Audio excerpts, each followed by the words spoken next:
So next I want to talk about connecting with our research.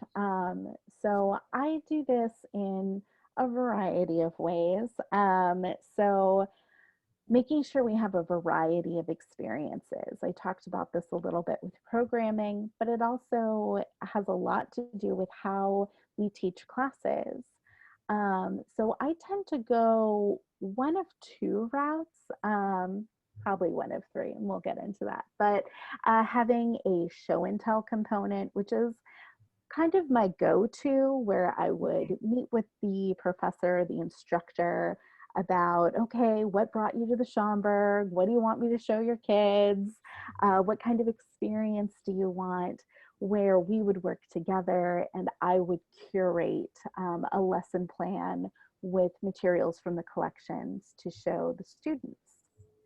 Another favorite thing that I like to do is more of a discover and teach, where the students are driving the discussion, where I might pull a few things from the archives based off of the topic of the class, but then I sit the students down in pairs to look through a folder.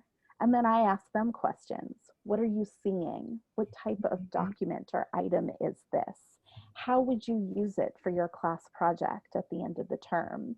Who wrote this? How old do you think it is? Just asking them questions to get them thinking about what the heck this thing is and how they would describe it to their classmates. And then have them come back and teach their fellow classmates what this thing was, how old was it, why is it relevant to why they're visiting the archives that day. It's also important to keep the age and accessibility of our users at the forefront of what we're doing. So I call this the handwriting question. So I have a couple of items that I love sharing, but they are written in script. So very often I will be in this class with these students and I'll just say, okay, who feels comfortable to read this handwritten document? And I might like hold it up. And every now and then there will be a shy hand. I'll be like, you, yes, you, go. And I've read the document so much that I know what it says and I can help them struggle through the handwriting. One of my colleagues has offered on multiple occasions to teach kind of a handwriting 101 course to our teen curators and our junior scholars. But really empowering your users with the ability and the confidence to jump in and pick through this scribble to see what they can learn from it is really exciting once they finally put it all together. Keeping track of time kind of seems like a no-brainer sometimes. I know I've had to adapt quite frequently, located in Harlem, in New York, where most of our users are taking the subway. I've had hour and a half long classes get chopped down to 30 minutes because the subway wasn't running. Mhm. So being able to think on your feet, think of, okay, of all of these things that I have to share with this group, what is the most important? What are they interested in learning about? And giving them the option. I had one group who was at the Schomburg, they were supposed to get a tour given by one of the library volunteers, and then supposed to spend an hour with me after this 45-minute tour to look at the history of dance at the Schomburg Center. And we had to together make the really difficult decision to skip the tour and just look at the archival materials. So kind of working with your group to see Mhm. what is important to them and what has the highest priority. Mhm. And then we have to think about the location of our users. Do they have internet access? Are they able to come into the reading room? Are they going to be working from home? How can we adapt what we're teaching so that they are able to engage fully without feeling like they're getting the short end of the stick?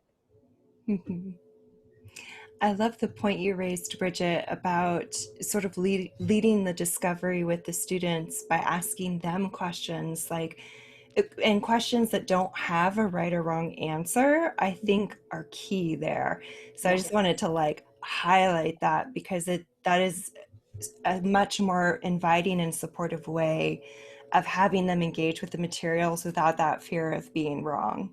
Absolutely. Yeah, because you want them to just want to ask more questions. Like they should Mhm. feel like they're being shut down or like they're continuously giving wrong answers. I like we're learning together and just making sure that that is very clear during the session. Okay, so probably my favorite type of class to give is our zine making classes. So on the screen, I've shared with you 3 zine pages that students have made while visiting the Schomburg Center. So, for those of you who don't know, zines are like personal magazines. They are small print runs if you make more than one. They can be about any topic. And I am a very crafty and creative person. And so I wanted to share with my learners a way to engage in the archive that isn't based off of writing research papers, because for some folks that's a turnoff right away. So I wanted people to know that they could come in and they can learn and create in a way that is comfortable for them. So the first 2 zine pages we are seeing were created by 4th graders. And it just makes my heart so happy. So these students came in after reading the book One Crazy Summer, which is about 3 sisters who left their home in Hawaii with their father to go stay with their mom in Oakland, California for the summer in the 70s.